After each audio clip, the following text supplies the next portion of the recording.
আসসালামু আলাইকুম। আমি পুষ্টিবিদ শামসুনার স্মৃতি। উত্তরা কিচেন হসপিটালে কর্মরত আছি। এই রমজান মাসে আমরা সবাই মানে একটি পরিবারে নানান ধরনের মানুষ থাকি। একটি পরিবারে কেউ হয়তো ডায়াবেটিসের পেশেন্ট থাকতে পারে, কারো হয়তো হৃদরোগে ঝুঁকি আছে, কেউ হয়তো হার্টের পেশেন্ট অথবা কারো ইউরিক অ্যাসিডটা বেশি কিংবা কারো গাঁটে ব্যথা আছে। এরকম কিন্তু নানানবিধ আমরা কিন্তু পেশেন্ট দেখে থাকি। তাদের উদ্দেশ্যে বলবো, যারা এই ধরনের রোগে বিভিন্ন ধরনের রোগে আক্রান্ত আছেন বা রোগের সম্ভাবনা রয়েছে, তারা যদি সম্ভব হয় আপনার নিকটস্থ কোনো পুষ্টিবিদের পরামর্শ অনুযায়ী যদি একটি সঠিক ডায়েট চার্ট তৈরি করে নিতে পারেন, তাহলে রমজান মাসে রোজা রাখাটা আপনার জন্য সহজসাধ্য হবে। অনেকে আছে তাদের যে ইউরিক অ্যাসিড বেশি সেটাই বুঝতে পারেন না।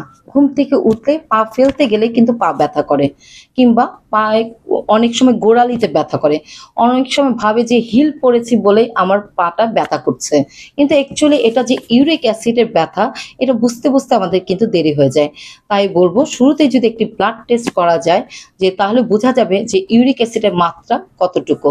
আমাদের একজন প্রাপ্তবয়স্ক মানুষের কিন্তু আমাদের ইউরিক অ্যাসিডের পরিমাণ থাকে 3 থেকে 5-এর মধ্যে, অর্থাৎ 5-এর উপরে। বিশেষ করে 6-এর উপরে চলে গেলে কিন্তু আমাদের গোড়ালি ব্যথা হতে পারে বা ইউরিক অ্যাসিডের যে শারীরিক জটিলতা দেখা দিতে পারে।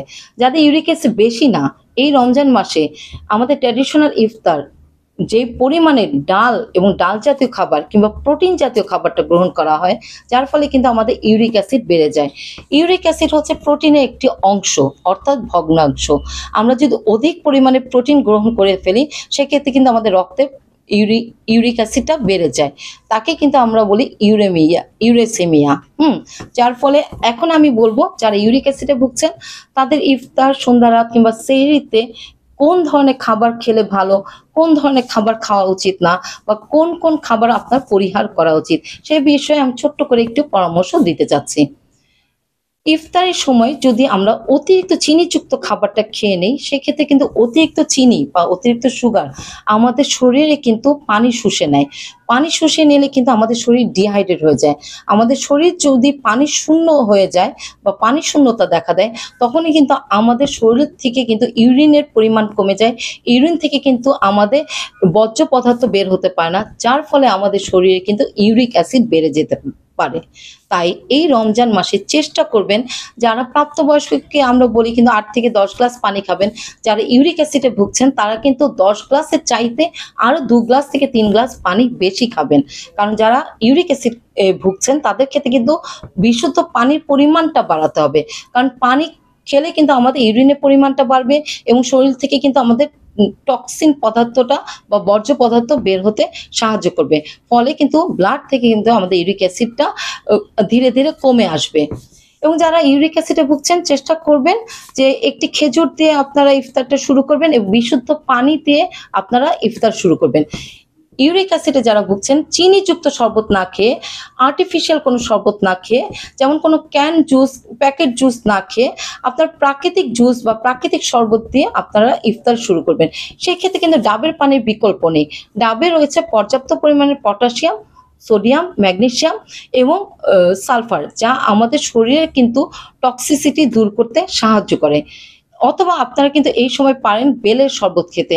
বেল এমন একটি প্রয়োজনীয় ফল, যা আমাদের শরীরে কিন্তু ভিটামিনস, মিনারেলসের ঘাটতি পূরণ করে আমাদের কিন্তু শরীর থেকে বর্জ্য পদার্থ বের করতে সাহায্য করে। ফলে কিন্তু যারা ইউরিক অ্যাসিডে ভুগছেন, ইউরিক অ্যাসিড সহজে কমতে সাহায্য করবে এই বেলের শরবত, কিংবা এই মৌসুমি কোনো ফলের জুস হতে পারে। সেটা হতে পারে তরমুজের জুস অথবা বাঙ্গির জুস বা কোনো পানীয় জাতীয় কোনো ফলের জুসও কিন্তু হতে পারে। যারা ইউরিক অ্যাসিডে ভুগছেন, চেষ্টা করবেন ইফতারিতে ডালের পরিমাণের খাবার বা ডালের আধিক্য যেন না থাকে। যেমন ডালের বড়া, ডালের পেঁয়াজু, বেসনের তৈরি খাবার, ডাল দিয়ে হালিম খাবার। বা অনেকে আছে রমজান মাসে 30টি দিনে কিন্তু 30 দিনে কিন্তু হালিম রাখেন, এই জাতীয় খাবারগুলো পরিহার করতে হবে।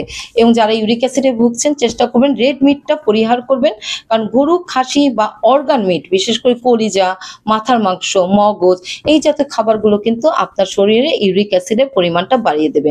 এর পরিবর্তে চেষ্টা করবেন সহজপাচ্য খাবার, ভিটামিন সি যুক্ত খাবারটা গ্রহণ করতে। ভিটামিন সি যুক্ত খাবার আপনার শরীর থেকে ইউরিক অ্যাসিড বের করতে সাহায্য করবে এবং ইউরিক অ্যাসিডটাকে নিয়ন্ত্রণে সাহায্য করবে। সেই ভিটামিন সি যুক্ত বিভিন্ন ধরনের ফলের জুস হতে পারে, লেবুর জুস হতে পারে, আমলকির রস হতে পারে, অ্যালোভেরা জুস হতে পারে, এবং এর সাথে যতটা সম্ভব সহজপাচ্য খাবার গ্রহণ করবেন। সেই ক্ষেত্রে কিন্তু আপনি খেতে পারেন পাতলা করে সবজি খিচুড়ি, কিংবা খেতে পারেন আপনি একটু ফিশ ফাস, খেতে পারেন আপনি কিন্তু একটু দই চিরা কলা, খেতে পারেন আপনি ওটস দিয়ে দুধ দিয়ে খেতে পারেন, কিংবা আপনি খেতে পারেন কিন্তু একটু কর্নফ্লেক্স দুধ খেলেও কিন্তু আপনার এই ইউরিক অ্যাসিডের পরিমাণটা কমে যাবে।